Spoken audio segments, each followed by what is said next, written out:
Can I get a woof woof? Hello, Paso. Thank you for joining us on this edition of Your City in 5. I'm your host, Ricky Saillas, with my buddy Flower. Hi, Flower. You want to say hi? We have so much to tell you about on this edition, including a new dog park. What do you say we get started? Let's do it. Let's go. Let's go, Flower. Yeah.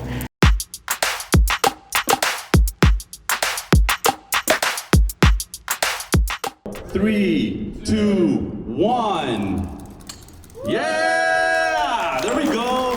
Fire Station 16 in Northeast El Paso is once again responding to emergencies. City leaders, along with high-ranking fire department officials, reopened the station on Hercules. It underwent much-needed renovations to include an HVAC system, electrical and plumbing work, new paint, windows, doors, and a tile floor. Fire Chief Jonathan Killings says upgrades to fire facilities make a difference when responding to emergencies. Our firefighters live in this quarters for 24 hours at a time, so they spend over a third of their life here. We need to make sure that they're comfortable. They need to be well rested and ready to respond. So when they come back, we need to make sure that the HVAC systems work, that they have plenty of room to spread out, that the kitchens where they prepare their meals are up to date and state of the art. So these projects are doing all of those things. Renovations cost about $1.8 million that came from the 2019 voter-approved public safety bond. This is the 13th public safety project that has been completed so far. Attention all dog lovers, there's a new dog park to take your furry friends. A ribbon cutting ceremony officially opened the dog park in Lower Tomley Park off of Schuster. I think it's really important that we're filling in this critical need here in central El Paso, and people from all over the central area can come here with their dogs to enjoy this new amenity for us. You want to give an invitation to other dogs to come on over to the dog park? Okay. Anything else you want to add?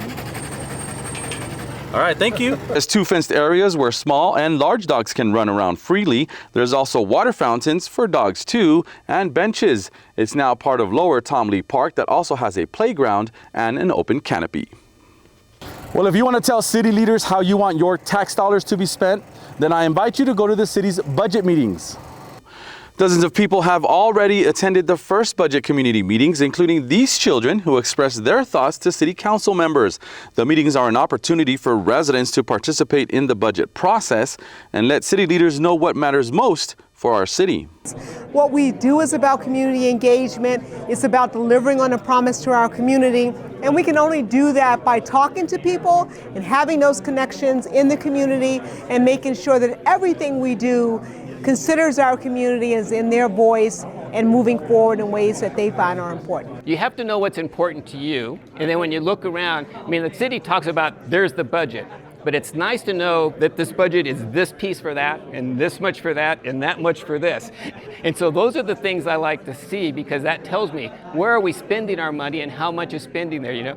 The next meeting is set for Wednesday, April 30th at the Beast Urban Park. You can see a list of upcoming meetings on our social media accounts. Meanwhile, the city has also launched the annual Chime In survey that gives residents a chance to let city leaders know what matters most. It's a quick 3-minute survey that's also in Spanish. Visit the city's website and click on the Chime In survey. Some important information: if you're planning on traveling via airline, all passengers flying domestically will need what's called a real ID or another form of identification like a passport or birth certificate. The TSA explained the process during a recent news conference at the airport. So a real ID is enhanced. It actually requires the traveler to present a birth certificate, social security information, address, some other information that each state will tell you what they require, but it allows each state that is issuing the ID to verify your identity, and that's the difference. Federal officials will begin asking for a Real ID starting May 7th. The Real ID Act is a law that sets higher security standards for state-issued driver's licenses and ID cards. Now, to get a Real ID, visit the Texas Department of Public Safety. Now to some quick hits. The Department of Public Health continues to monitor measles cases in the region.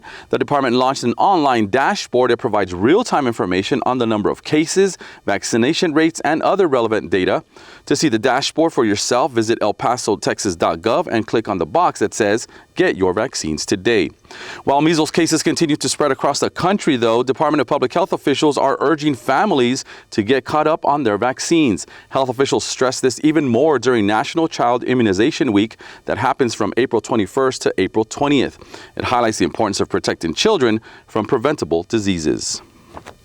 That's going to do it for us on this edition of Your City in 5 from Lower Tom Lee Park.